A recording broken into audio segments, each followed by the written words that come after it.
Greetings, listeners, and welcome to The Spiritual Experience, a show where we share stories of life, love, and redemption for all of humanity on Earth. So sit back and enjoy. Try to identify with the speakers and not compare. Don't forget to subscribe on all podcast platforms. I'm your host, Jay Lewis, and here we go.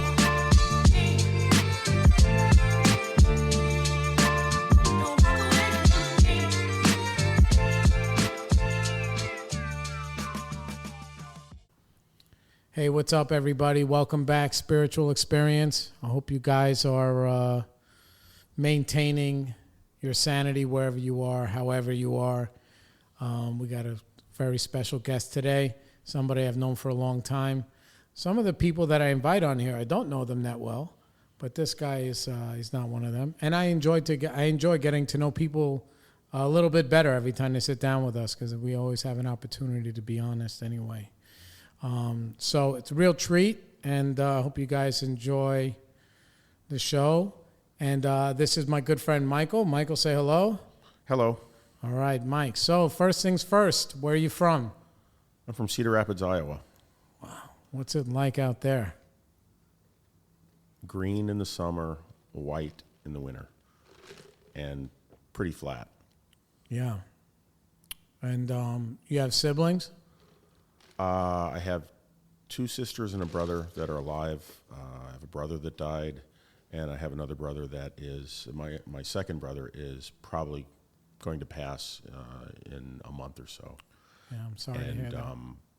This coming Monday, June 6th, is the second year that my mother passed away. Right. So where are you in the pecking order, all those kids? I'm the youngest by 17 years. What was that like? Yeah, it's fine. And also June 6th happened to be the day of my first meeting. So today I'll always remember. Wow, that's a lot. Yeah, we'll get there. So what was it like being 17 years younger than everybody else? Well, I was born in December, so one of the things was that my siblings, since they were older, had jobs, and so I would get combo gifts from, for Christmas and my birthday at the same time, which meant basically, I got a Christmas gift from them, but not a birthday present. So there was a time that I thought the second youngest, my brother that died, he was 51 when he died. Young. Yeah, and he died on New Year's Day, the summer before I got married, so 21 years ago. And I looked like him, and we were kind of the smartest or smarter people in the family. We were the only ones that went to college and graduated and went to grad school and things like that. And he had a girlfriend from like junior high on, his first wife, who I adored. And there was a time, because my mother was 47 when she had me, my father was 53. Jeez. So, I was in grade school, my mom had gray hair. And there was a time when I thought this brother was my dad. And that, that they dated, they were together early, and gosh, they may have had a baby when they were in high school. And my grandma is raising me. And I remember broaching that subject with my mother at some point. Like you legit thought this? Yeah. Yeah. And then in high school, I was like, are you my grandmother? And she laughed and said, do you want to see the cesarean scar? Wow, yeah. And I was like, nah, okay, I trust you. That's funny. And back then, it was like they'd chop you in half. Yes. Yeah, yeah. And I'm told she wasn't supposed to have any children after my brother that passed, this second youngest, since she had a series of difficult childbirths, and so she wasn't, supposed to. And actually, she worked at a hospital, and the doctor that she saw her, and that she was pregnant, and basically said, "Oh my God." And my mother, when she was pregnant with me, since it had been so long since she had been pregnant, didn't know. She thought she actually had cancer, and her body was changing. So she went around to visit my other siblings and say goodbye in her own way. And when she got to visit my oldest sister, she got out of the car, and my oldest sister said, "Mom, you're pregnant." And that was the first time she even had an inkling that that could be the case. Wow.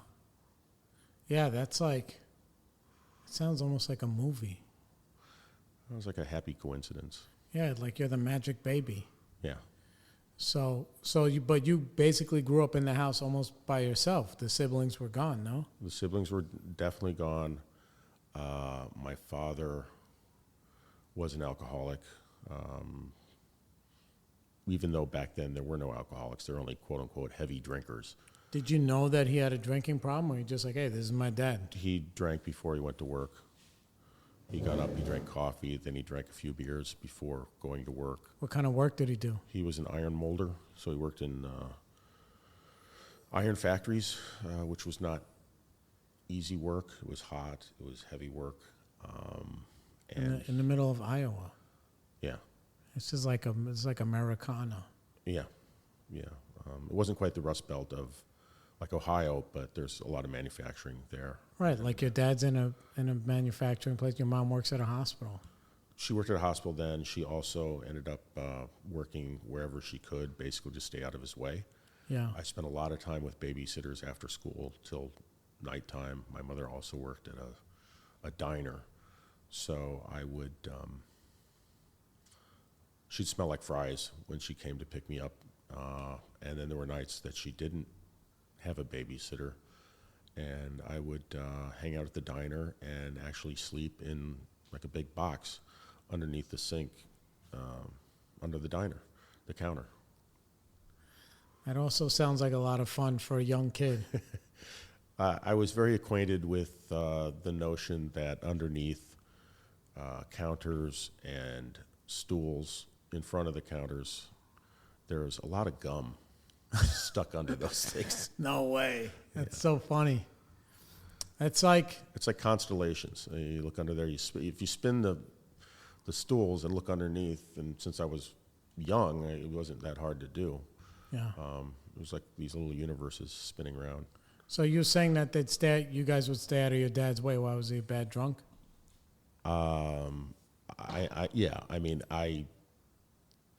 I was told he was very abusive to my mother and my brothers, not my sisters. He was physically violent.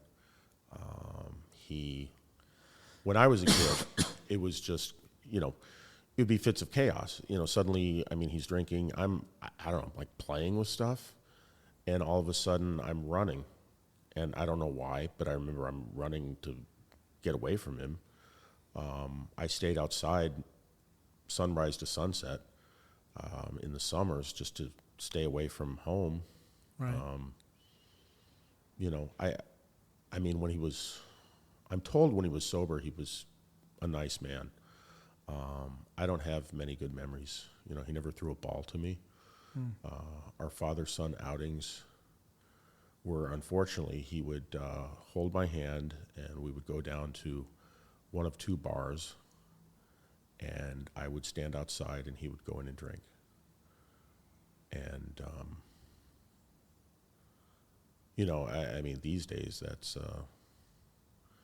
Go to jail. Child services stuff. I could have been taken. Oh, yeah.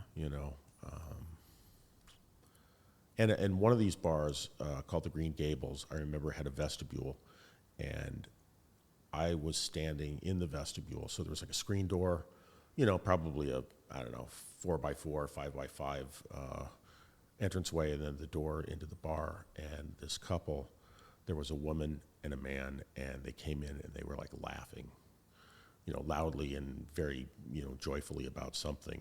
And I remember she looked down, she saw me, and they both stopped laughing, and like her jaw dropped. Yeah. Even back then.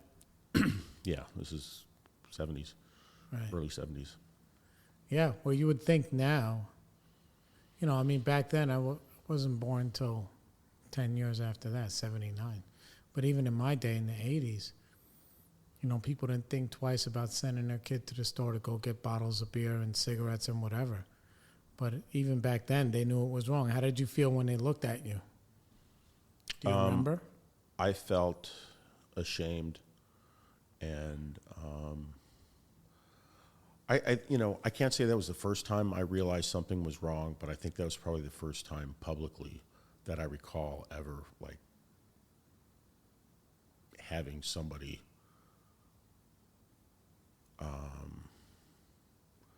recognize that something was wrong. Right. So, Yeah. What about the other kids, like in school and stuff? Were they like, hey, why are your fucking parents so old? yeah. My father would drink in the kitchen window, and some kids used to call him prune face and make fun of, say that to my face about him. And I mean, the other thing is my house was 3 or 4 houses away from the grade school I went to. Over my backyard fence was the schoolyard. And I could be in plays, musicals, anything. And I would go alone at night to these events. And my dad wouldn't go the 4 houses to see me, like ever. And my mom was working to stay away from him. So I remember at one point in first grade, I was Hermie the elf in the Rudolph the Red-Nosed Reindeer story. We're a couple of misfits, not a couple of nitwits, that sort of thing. And I remember looking out at all the smiling parents and realizing that I had nobody there. And this is not to say I'm a victim of the past. I'm not. I'm a product of my past. But we're just telling the story. Easy. Yeah, not placing blame. We're just no. This is what happened. Saying it is what it is. I mean, yeah. That's a tough thing. Yeah, it wasn't easy. Yeah. But getting back to people, when I was in high school, I mean, I've always been sort of a smart ass, not to like teachers, but to my friends and stuff. But I would tell everybody that my mother had been one of the first women's professional wrestlers. So they would come meet this, 5'7", gray-haired, older woman in her 60s, and kind of give me the double take, and I would, nod yes, and it's like they had this misplaced respect for her. Not that she didn't deserve respect, right? But they thought she was a wrestler. Yeah. So that's funny. I got some pretty good laughs to myself out of that one. Yeah. When did alcohol and that kind of stuff really enter your life for yourself? High school. Were you ever thinking like, oh, my dad is like this, I don't want to be like that? Or that wasn't even a thought for you? I was thinking that at the end. Right. At the beginning, I was thinking, I'm thin, I'm athletic, but I'm not very good at all the athletics that I play. I'm smart, but I'm not super smart. My dad could drink, and when I first started, I thought, I can be good at this. Right. And so that was like what I was going to do. As a hobby, as a way of life, I didn't really think about the way of life part, but I mean, I did think like, I'm going to fit in because I drank. Right. And I had some older friends that would buy stuff for me. And then one of my older friends who had graduated from high school had a fake ID. He had a real ID because he had lost his license drag racing. And when he had his license reinstated, I needed that ID. I mean, I remember just like basically taking it from him, saying like, I need this. Our addresses, I knew where he lived. He lived like a block away. So I knew his address. I knew our social security numbers were 2 numbers off. Wow. So, and I kind of looked like him. So I was buying beer. I was going to bars. People were, other kids were home doing their homework. And I'm at peanut night or dime draws or dollar pitchers or kamikaze night, just probably 3 nights a week during the school week. And I was obliterated on Friday and or Saturdays. And this is in high school? High school. Yeah, kamikazes, gross. It's Iowa. Yeah, no, I mean, listen, Dave, Those were the free shots that they gave you at bars and clubs here in New York. Like if you're there with a bunch of people and you're a young person, everybody knows. Like, oh, they come with a whole tray of kamikazes. It's like freaking water or whatever. I don't even know what's in there, but I don't know either, other than like, I don't know, like purple Kool-Aid or something. I don't know. Yeah. Did you ever try an inverted margarita? No, I don't even know what that is. It's a barber chair, and you lean back in the barber chair and open your mouth, and they fill it with triple sec tequila and whatever the bottle is. So the bartender's holding 3 bottles, and they just pour it in your mouth till your mouth is full, and then they flip you up, so you basically go flying out of the chair and you swallow all that stuff. Yeah, like And a few of those, and a couple of those, and you're just gone. yeah. For me, I don't have enough confidence to do that. I would think that in my brain, and please nobody get offended, like bottles of liquor getting poured in your mouth is like for women. Like that's what happens to girls in the bar. Like, I mean, I've had Irish car bombs, which were like amazing. Yeah, I don't know what that is. Oh man, I was drinking with this girl, and it was a platonic friend. In case my boo was listening, we were like 19 years old. Oh man, she was awesome. This girl, Irish girl from Staten Island, and I was working on trading floor, and I used to drink downtown, and it was like a pint of beer and like a shot of like 151 or whiskey, and they would drop it in the beer, and you had to slug the whole thing down. Oh, wow. Yeah, and then if you were in a real crazy place, and if it was 151 instead of whiskey, they would light it on fire, and then fucking drop it inside the pint. And this girl, she did like 5 of them in a row. Her name is Sue. I don't want to say her last name because she's, but yeah. But it sounds like, pretty much the same thing. How can you obliterate yourself as quickly as possible? Yeah. So how'd you make it out of high school with that kind of, milling around in the Dust Bowl? I wanted to I spent a lot of time on Pluto from the alcohol, and I basically, I didn't have to study much, and I still got, B pluses, A minuses, so Right. It was easy to get out of high school and move on from there. I only went to college because that's what my friends were doing. Right. I had no real role models at home, and my mother, was a single parent, and Right, but your based on next Social to Security. oldest brother, he went to school too, right? Yeah, I actually went to the college that he went to, and he was teaching there. So not only was he a grad at the same college, but he was teaching history when I was a freshman. So I'd have kids on my floor saying, like, "Hey, I got your brother for, That's funny. American history."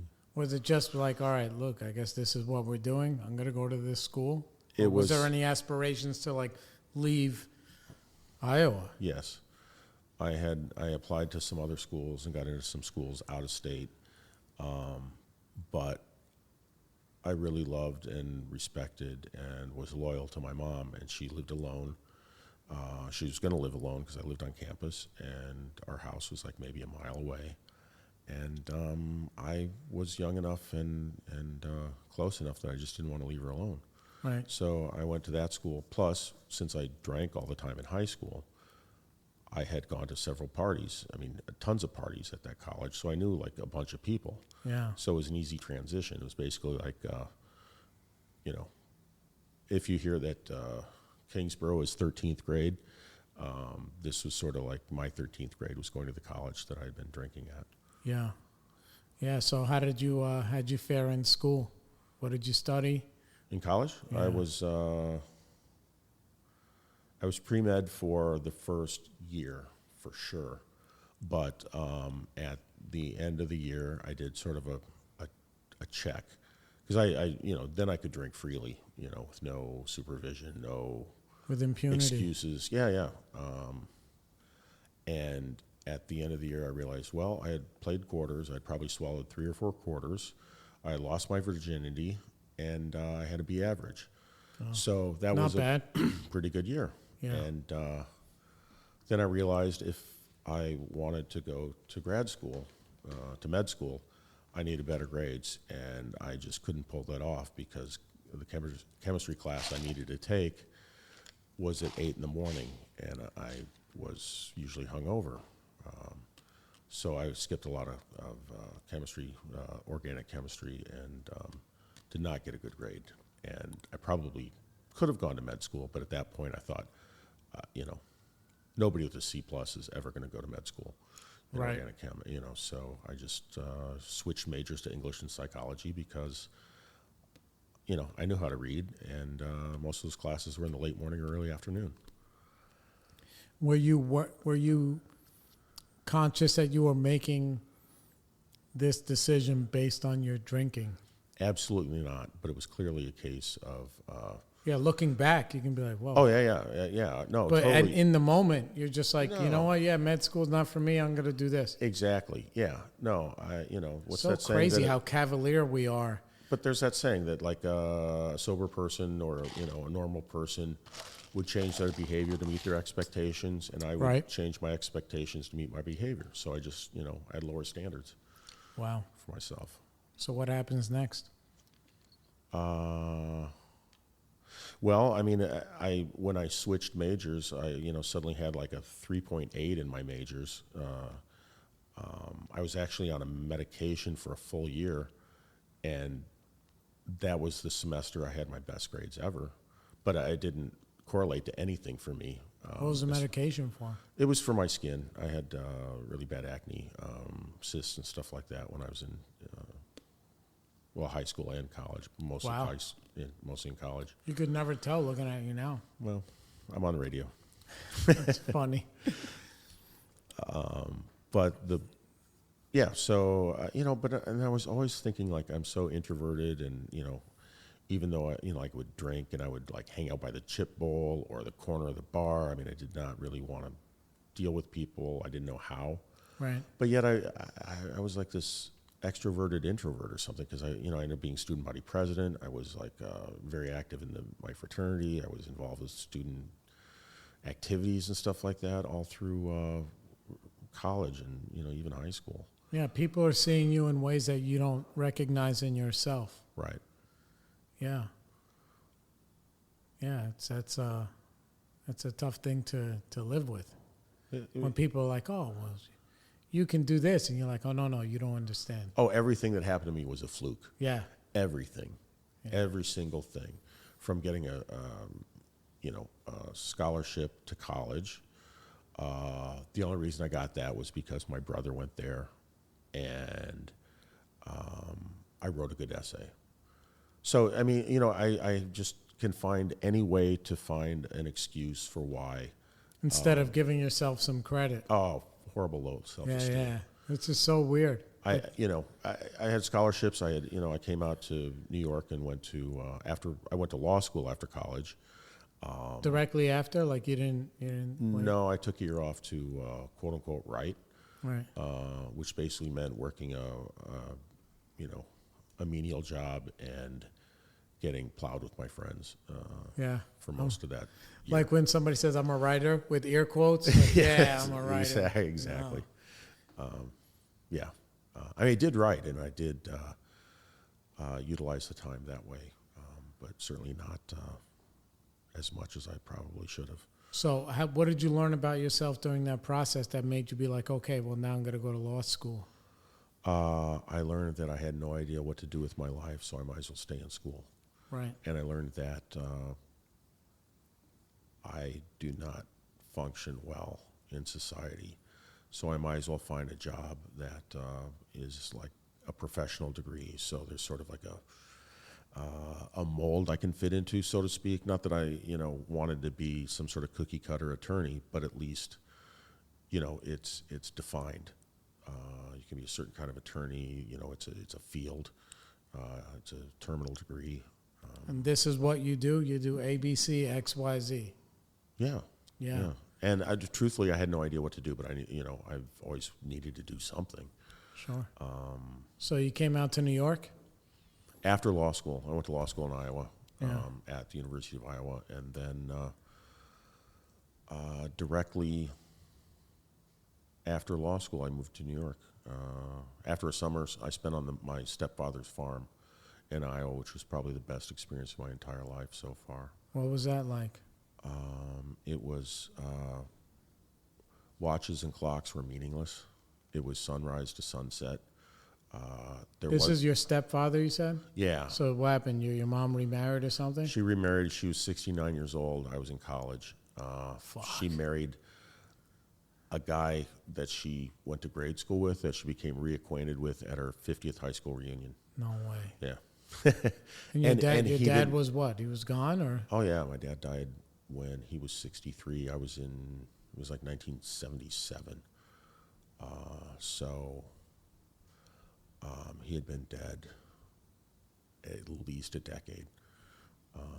Yeah, what was your mom like after he was gone? How was your Quite relationship frankly, with her? she was relieved. Yeah. I was relieved because he had cancer and he suffered tremendously. Which is why I also never had much to do with organized religion, because when he died, at the funeral, one of his sisters was quite religious, and she came up to me, of all people, and asked me if he was saved.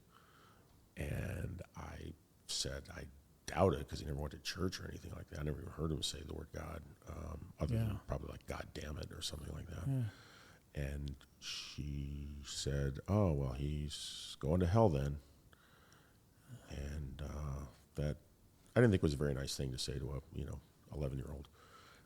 That's very deflating. You were 11 years old. Yeah. Oh, people said all kinds of shit to me as a kid. My oldest sister would say I'm going to be the dumb one, or the short one, or just. So you went through. So he died when you were 11. So you go through high school and everything and your mom was like unattached. Or right. When did your stepfather show up? Like, how old were you? When I was in college. I mean. Right. So now you're an adult and there's this other guy. Yeah, but I mean, they quote unquote dated for maybe a year. Right, but it's a different thing now. Now here's somebody you're admiring. Yeah, I don't know if I admired him, but I was really happy for her, because he was kind. He didn't swear. He drank half a beer at the 4th of July fair in the small town they lived in Iowa. Wow. And if he drank half a beer, he'd make my mom drive home. That's perfect. That's funny. So they actually had a bottle of wine someone gave them, and I don't know if the top rusted off or the cork disintegrated, but it was in the bottom of their fridge for a decade, I think. So then after college, you end up on this guy's farm. Yeah, after law school. Yeah, after law school. I knew I was coming to New York. I'd been accepted, and again, I was accepted to a writing program here at Columbia, and I thought, well, it's the second best writing program, not the first. Right. I went to the 18th ranked law school, but it wasn't top 10, all that kind of stuff that just, I could always find a reason why I'm not good enough. Right. And so that summer, I watched animals be born. I helped birth a calf. I kind of adopted a calf whose the cow died in childbirth, or in calf birth.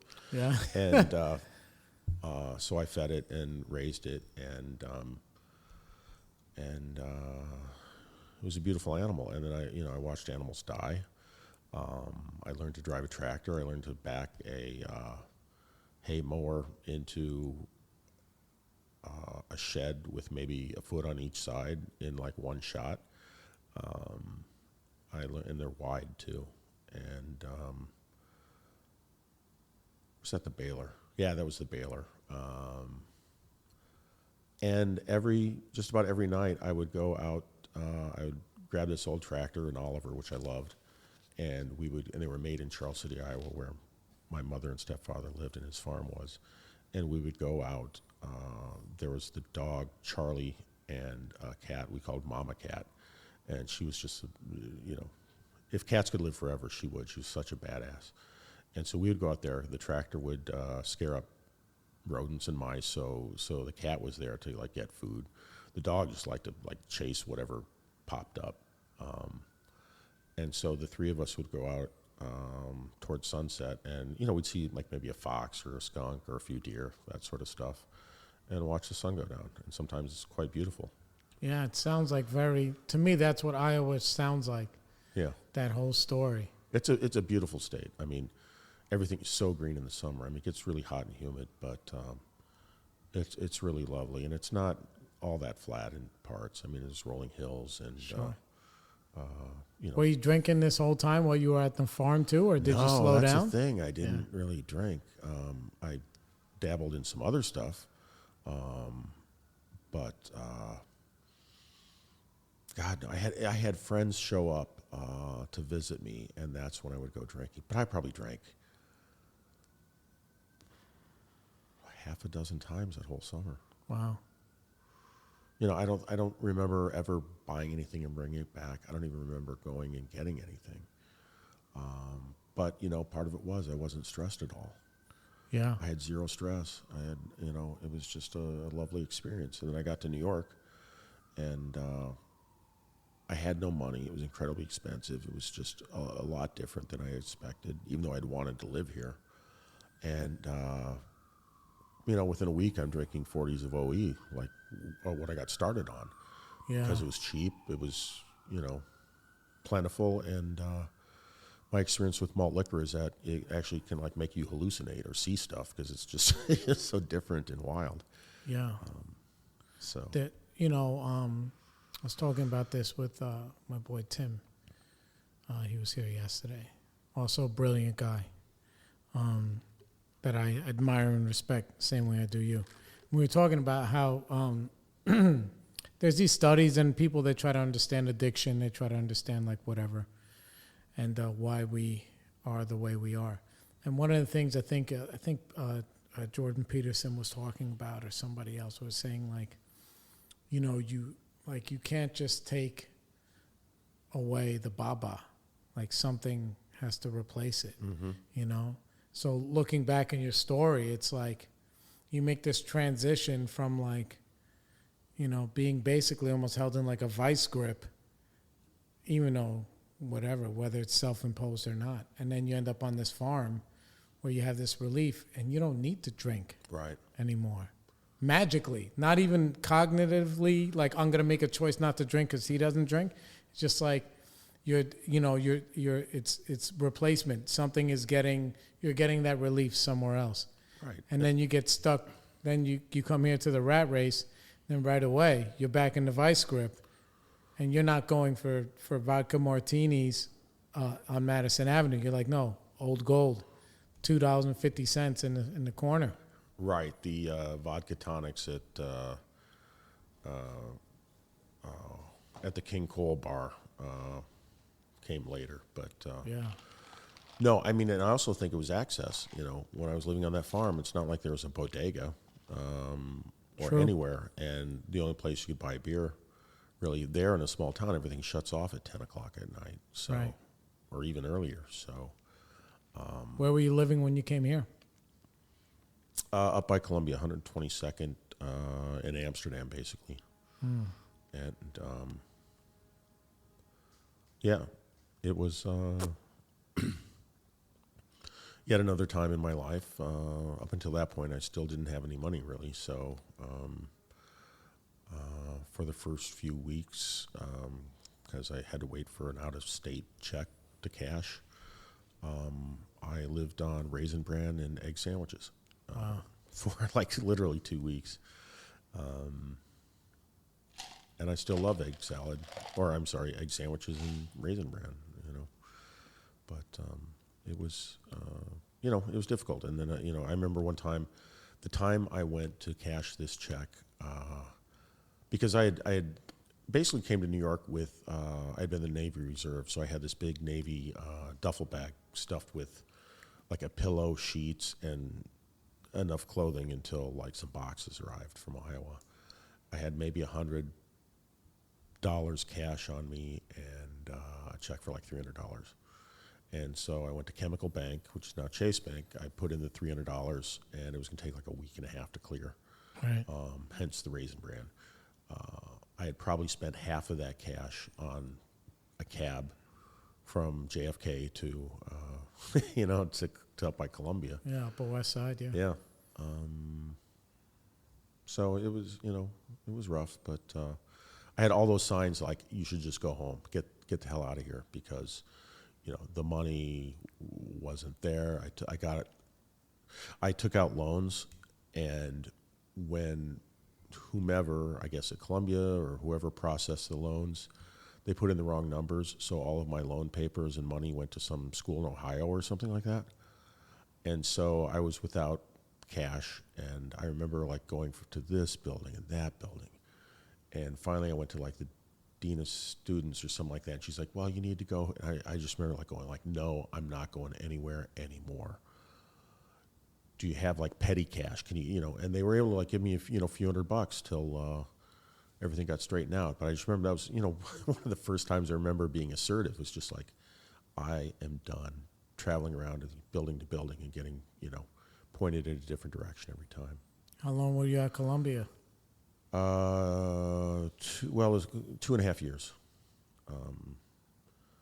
And it was a good experience. It was almost like a vacation, though, after being in law school. So law school, I couldn't drink as much, but it was ugly when I did. So it was real binge drinking.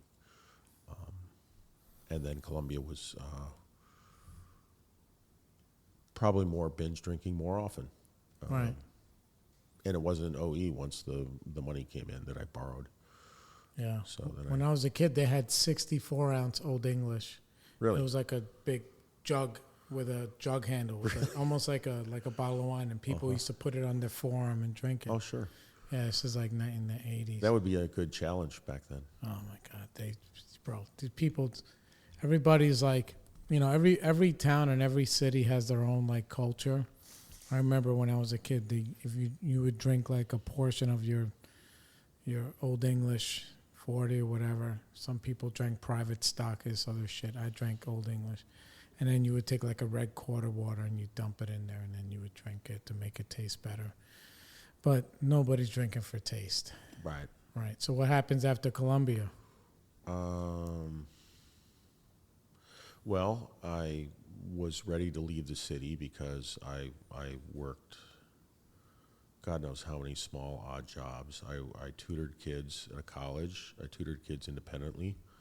I worked at a gym. I temped. Oh, bro, you have a JD and you're doing all these things? Yeah, because nobody wanted to hire me because I was from Iowa and I wasn't from around here. And whenever I mentioned I had an MFA in creative writing, I got one of two questions, which was, what did you do that for? And how are you going to use that in law? So basically, and my mother always said no. So when I told her I was going to get a degree in creative writing, that's exactly what I got from her is, what are you going to do that for? Yeah. But it's what I wanted to do ever since high school. I mean, and when I was in law school, I applied to writing programs. I didn't get in anywhere, and I continued writing, took a couple classes at the Iowa Writers Workshop, which is, incredibly good writing program. So I got a couple recommendations from there, and I got into 5 different places throughout the country. And I had always wanted to live in New York, so again, I was killing 2 birds with 1 stone. Yeah. So you're working these odd jobs. What happens next? I finally got a job at a law firm. And the one experience that I had that was probably one of the most memorable also was I had no money, so if I went back to Iowa, I took the bus, which is brutal. It was How many hours is that? A day, over a day. And the lousy thing is once you get out of New York City, you spend 3 hours in Pennsylvania for a dinner break, or 2 hours or something like that. So you're like barely out of the city, and then there's dinner. And so I ended up sitting by a kid who was very happy to talk to me but asked me no questions. And he ended up being a Latin king and had spent his adolescence in prison. And there we are. He could have been my cousin. And there we are going from... I think we switched at Cleveland. He went somewhere else. No, I was all the way to Chicago because he was going up to Milwaukee. So we were on the bus, sitting next to each other until Chicago, and I had a box of envelopes, a roll of stamps, and cover letters, and I was folding and stamping and licking envelopes. And here's this kid with this fat roll, probably a piece, but he had like this giant roll of Benjamins, and it was just this odd thing, hearing him with education, or whatever, and he's just loaded. Yeah. And he was telling me, basically what he would do is, just people got hurt because they got greedy. He would go little, places, hook up with his, members or friends or whatever, make some money, and then move on.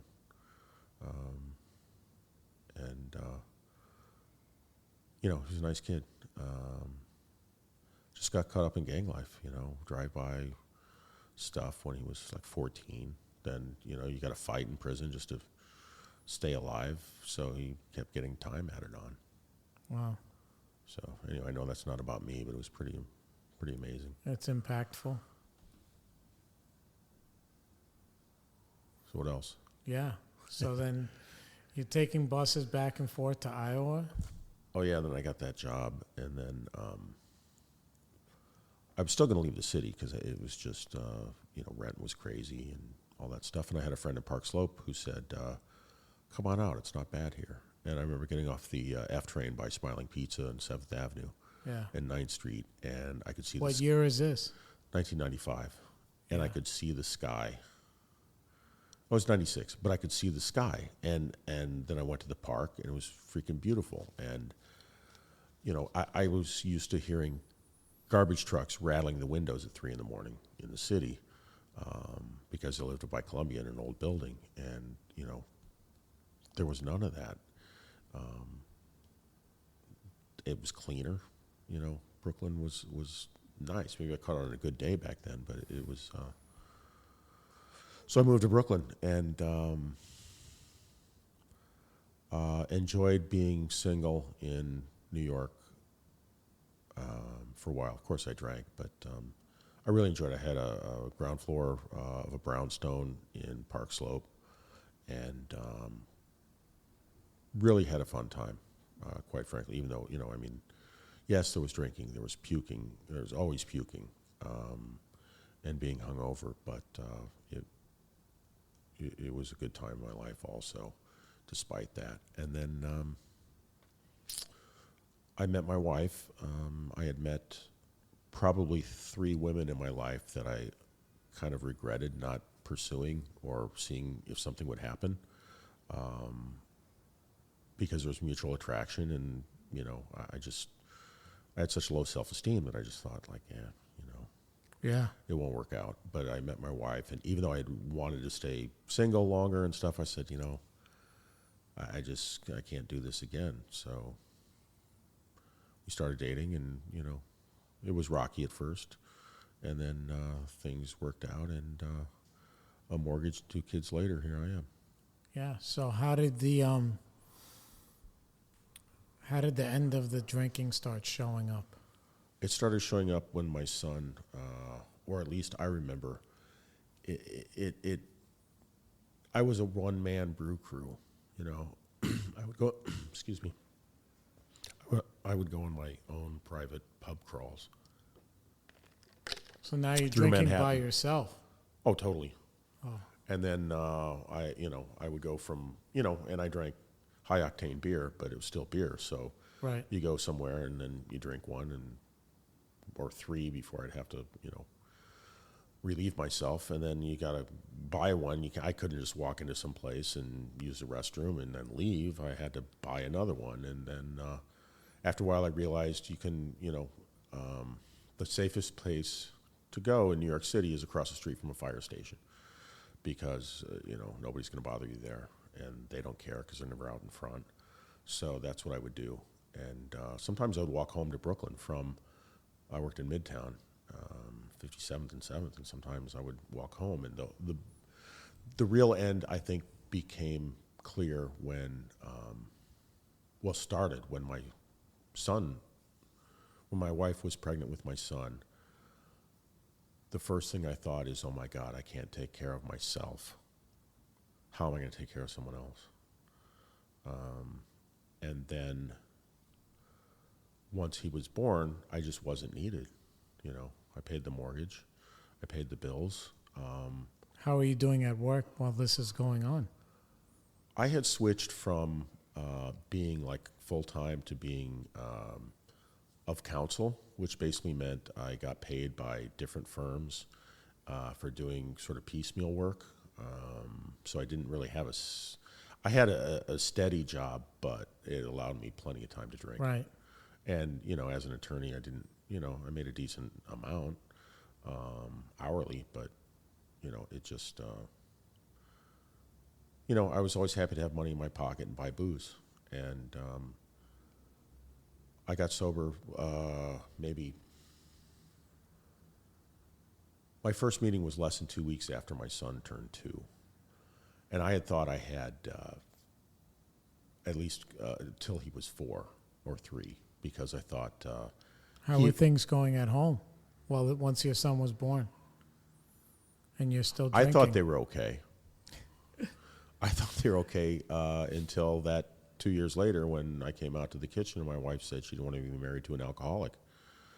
And I said, you know, it's too late. Had she ever said anything about your drinking before? I didn't think so, but she said she saw plenty. She said plenty of things, and she said what her realization was she was talking about my drinking with her therapist more than anything else. Yeah. And but you know, I'm at the bar showing pictures of my baby son. You know, I'm super dad with this amazing kid, and she's at home, you know, bathing him, feeding him, putting him to sleep, being rocking him when he's yeah. And there I am. And I would wait. I'd come home, and sometimes I would wait till the lights were off, and then I would go in, or sneak in. And sometimes I'd set the alarm for like 6 in the morning so I could get in, get some sleep, and get the hell out, so that she wouldn't know I had been drinking. Which is ridiculous, because if you've ever been around anybody that's drinking, the whole room will smell like alcohol. But I didn't know that. Yeah. So then she gives you this ultimatum. Yeah, it was rough. I mean, there were like twice in 1 week I left the kettle on for coffee and went to work and came home, and you know, it reeked like you know, burnt metal, and I was lucky, you know, that nothing else happened. She didn't give me an ultimatum. She just said that, and I basically understood that if I didn't change or something didn't, you know, if I didn't do anything about it, she was going to take my son and leave. And I didn't want to lose either of them, so I'm not, you know, a dumb guy. So I Googled AA. I knew AA from probably 4 of the 6, 5 of the 7 guys I used to get, you know, obliterated with in college were sober. Really? Yeah, so I knew exactly what might work. Did they know that you were debauchery? Still out there? Yeah. Oh, my God, yeah. I mean, because we did crazy stuff together, all these guys, you know. I mean, it wasn't like we hung out in one big group of 7, but, I mean, I did crazy shit with each and every one of them. Right. So they get sober, and you're here in New York making a mess. Yeah. One of them lived here. And I would see him every now and then, and I oftentimes had a beer in front of him, and then I would apologize. Like, I felt bad. You know, I didn't know if I was, you know. That's so funny. You know, not that I thought I was tempting him, but just I felt know. bad that, like, all of a sudden, shit, you know, I'm having a beer, and I didn't really, you know, like a diner, you know, getting a Heineken at a diner just because when you're drinking at a diner. I know. Dude, it's fucking bad. There was this diner, the Mount Ivy Diner, R.I.P., because it's longer closed. Dude, they had a smoking section at this diner, and we would go there like 3 in the morning, and they would serve cocktails, and we would eat and smoke cigarettes in this room that sat maybe 20 people. It's fucking sad. And at that time, I would have thought it was beautiful. Oh, it was beautiful. Perfect. At that time, I was like, oh, we're going to Mount Ivy Diner. Yeah, we get fucking finger food and, you know, just, that was when they had, you remember, they had like paper placemats with the drinks on the placemats. And they'd be like, oh, and it was all like those old school drinks, like the Rusty Nail and like all this other shit. I'm like, dude, Sidecar. just give me vodka. Yep. You know. So all right. So then you find the rooms, and what happens next? I went to my first meeting at a place called Fog Lifters, 55th and 5th. That's a famous meeting. Yeah, well, I walked in because that's where the guy at Intergroup told me to go. So I went that. It was 12:30 noon meeting. Got there early. Sun was shining. Birds were singing. I didn't see colors. I didn't hear anything beautiful. I was miserable. I was hot, sweaty, bloated, confused. And I got there early. It was a beautiful church. And later on, I realized I don't like being in church basements. I like being above ground in any meeting. I don't know. I just didn't see the light for a long time. Right. So I saw the steps. I saw God, the Word God. And I thought, there's no way. I'm out of here before I'm in here. And then I saw the third tradition. The only requirement for membership is a desire to stop drinking, and that's what I had. So I was like, well, they can't kick me out, and I really wanted to stop because I didn't want to lose my family because I just had. You were desperate. Yeah, I didn't know how to stop. Desperate enough to be in a room full of strangers reading shit on a wall. I didn't care if I died from drinking because my father drove himself into the ground from it. I wasn't afraid to die. I was afraid that I couldn't control it. I couldn't stop. That's what freaked me out more than anything. I never tried controlled drinking. Controlled drinking to me meant, like, what can I put off tomorrow? What do I have to do tomorrow? Can I get away with it tonight? So I went to this meeting, and everybody walked in, and they're smiling and happy, and a little fun parade, coming in, and guys with 18 years, and I had no idea why they're at a beginner's meeting. Really didn't make any sense until later. One guy said, if my life didn't keep getting better, I wouldn't be here. Yeah. So what happens? You start going to meetings on a regular basis? Every day. I got a sponsor within 2 weeks. I at some point said, I didn't go to a meeting or whatever. And my sponsor said, okay, well, whenever you want to get serious about this, give me a call. Wow. And I was like, oh, that's like a freaking dare. If we played Truth or Dare, I always took Dare. So I'm like, okay, I'm doubling down. I'm going to do this 90-90. I'll show him. I had a rough form, 3 months after my first meeting. It was before I stopped drinking. I mean, I was like 2 days, a few steps forward, one step back, kind of, it was just not easy. The way I looked at it is I jumped off a train and I was still rolling around in the gravel before I finally stopped. What was your wife thinking, knowing you were going to meetings and trying? Well, she didn't trust me at first. But rightfully so. But she had been in a 12-step program herself. So if I said I didn't feel like going to a meeting, she said, I'm getting the car. Wait out front, I'll be back. And she was very supportive. I am lucky that way. Wow. Yeah. Yeah. So then you finally surrender. Yes. Without knowing I was really surrendering, just knowing that this would, it gave me hope. This is the first time I really had a sense that this could work, that I could stop. And this is still my first rodeo. I mean, I didn't relapse. A good friend of mine, one of my drinking buddies who died, not from this disease, but he had told me, whenever you feel like you're getting away from the program, you don't have to drink again. Just get back closer to the program. Just start going to meetings again, get involved. And, that's what I've done. I've done service so much. The first time I didn't do service was when my daughter was born, my sober baby. Yeah. So I did service straight from, 90 days through 11 and a half years. What's it been like for you growing up as an adult and then also raising kids at the same time? It's been probably, one of the best experiences of my life. If not, I'm attentive, I'm present, I'm giving, I'm kind. I'm invested in my kids. I mean, they're their own they're themselves. And at least with them, they know they'll have a sober reference if things get bad. Yeah. What did you bring that you, like, how did the transformation of your, because people don't understand that recovery is not about not drinking.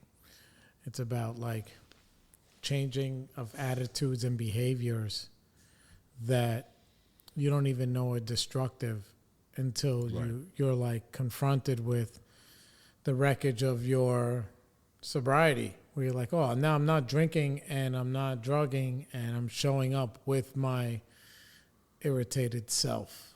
Yes. So how did you start to let some of that go a little bit? Were the kids motivating for that? Were you seeing your kids and be like, dude, I can't be a dick to this kid? Oh, I love my kids. I love my son. I didn't spend much time with him at first, but after I got sober, I was, I was around. It was like a new pair of glasses. Although, there was a time where I started going to meetings that were more convenient to be away from home, and using I'm new in the program as an excuse. Instead of finding meeting times that were, more convenient. I had a lot of, I've always felt guilty and shame, about, I was raised with the Holy Trinity of of guilt, shame, and fear. That was, my mother was a fallen Catholic.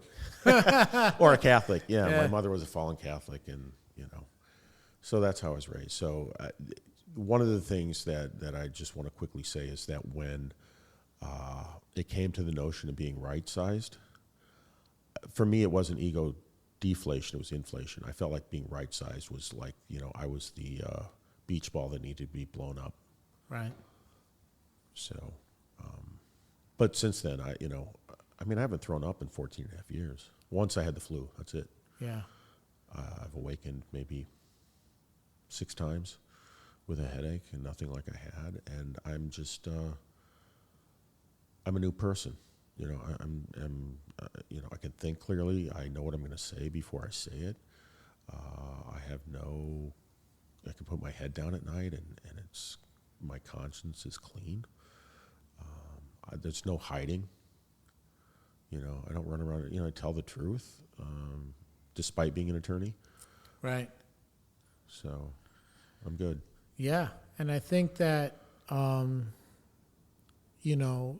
those are all things that I had to learn how to be. Right. When I got here. I was 24 years old. I was a young kid.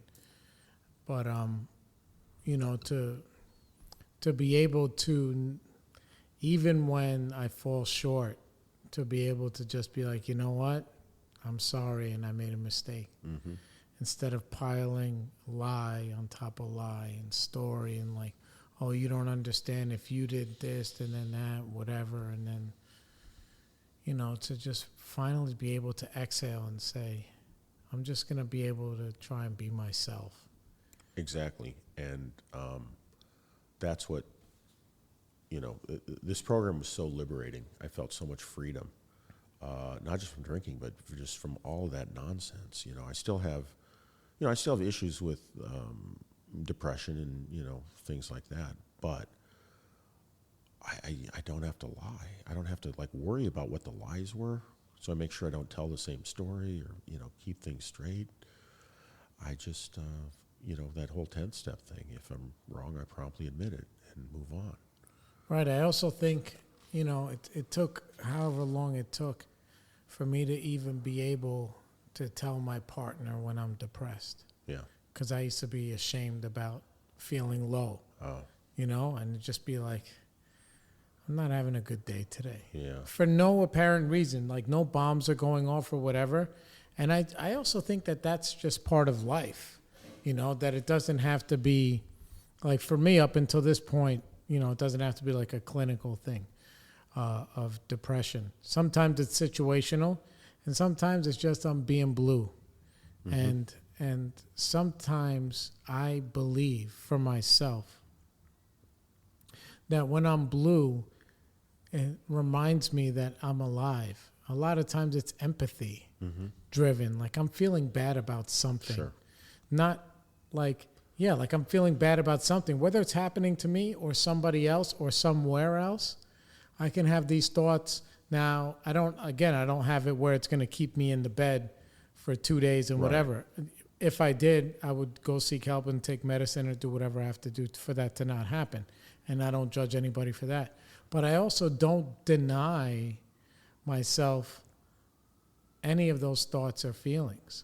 Where before I was be ashamed. Mm-hmm. Like, I could never, like I was raised by like a very tough guy that like, dude, like you could never be scared, Mm-hmm.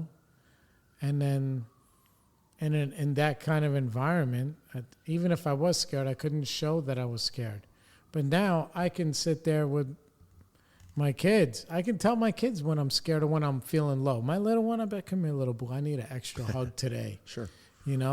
And that's like not, what's the term, emasculating? It's not that. I'm not less of a man where like I'm from a place where like, if you liked art, they call you the FAG word. Right. Which is not, I don't subscribe to that. Right. Because I have 2 out of 3 kids that are artists, and I would never even think that about them or say that about somebody else.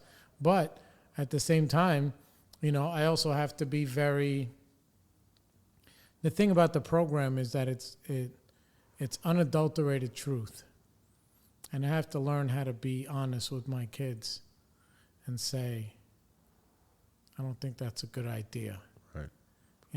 Without being either overbearing or just being understanding that whatever is a big deal to them in their little life is the biggest thing to them, whether it's like gossip shit at school or like whatever.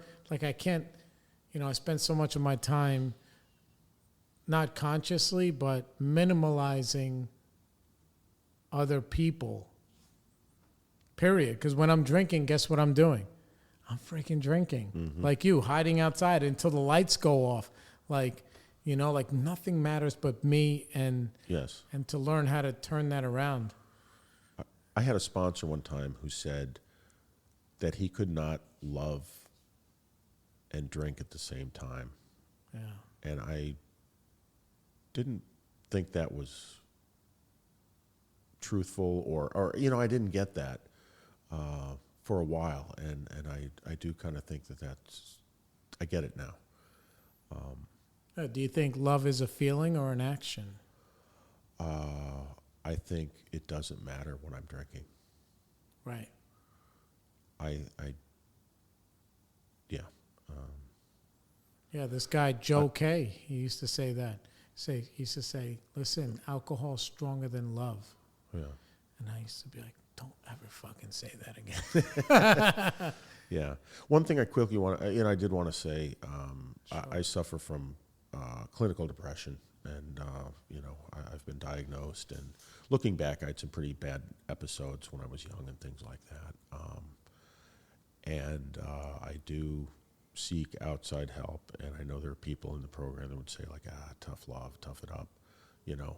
That's bullshit. No, I'm saying, No. I could read the big book 24/7, and that's not going to keep me from, like the last time I had suicidal ideation, which I've only had a couple times in sobriety, and my wife, my 2 kids are asleep in the other, in their bedrooms, and I catch myself Googling how to make a noose. I catch myself walking through Home Depot looking at the flexible ductwork, things like that. And the only thing I can, so obviously, I'm a big proponent of outside help if, for other things. And the one thing that I can equate alcoholism to depression is that you don't know you're in it till you're in it. That's been my experience. I don't see it coming. It's just suddenly boom. I can't stop, or I can't stop thinking, or I can't get out of bed.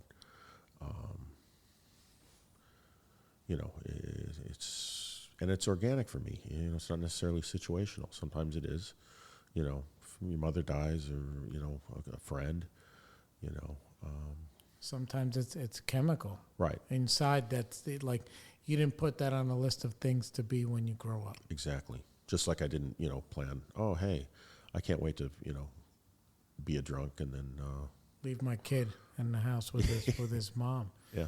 Yeah, and I think it's also very important to those bleeding deacons to understand that inside the AA program and inside the big book, it says nothing but good things about psychiatrists and doctors and that we should always seek outside help. It literally says that. Literally. Yes.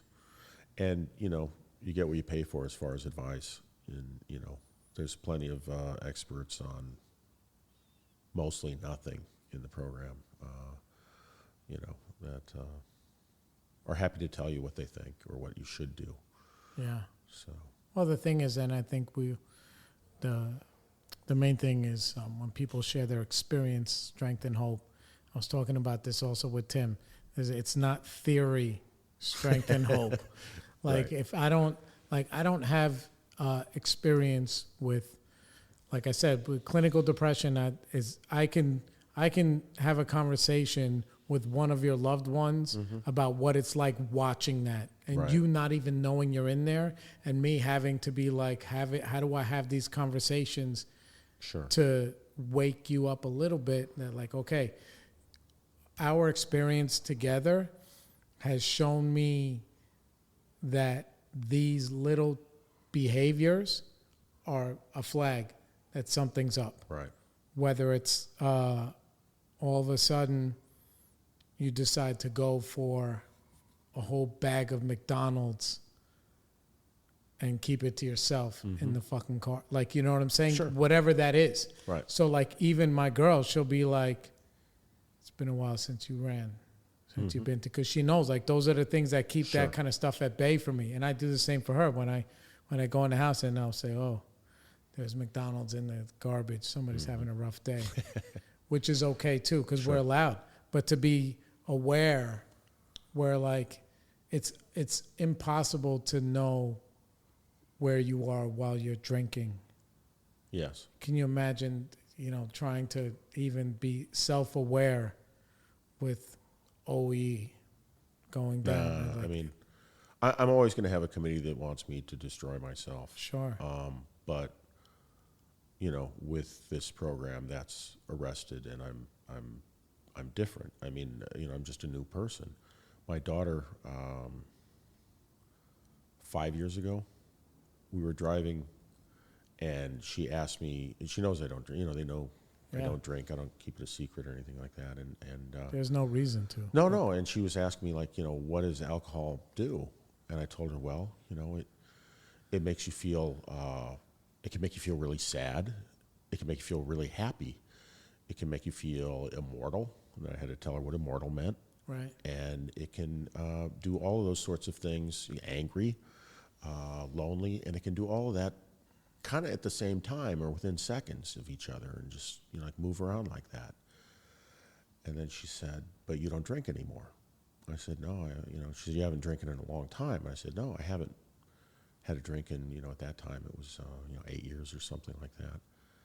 And she said, "How do you like being the new you?" And this is a 6-year-old.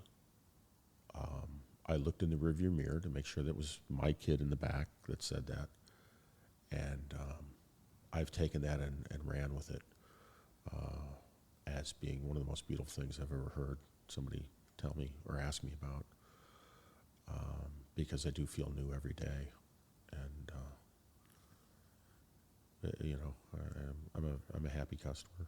It's magic. Yeah. Yeah. All right. So we're going to wrap it up, guys. Thank you so much, Michael. Thank you. Thank you. All right. And we'll see you guys on the flip side. Please like, subscribe on Apple Podcast. Where else? Pandora. They send me all these emails. They're like, you are listed.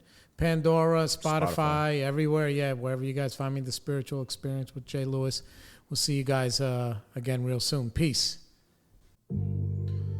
Okay, everybody, we'd like to thank you for joining us on The Spiritual Experience. Please don't forget to like and subscribe on all podcast platforms, Spotify, Apple, Google, Pandora, everywhere. And please find us on Facebook where you can become part of our family. We'll see you around.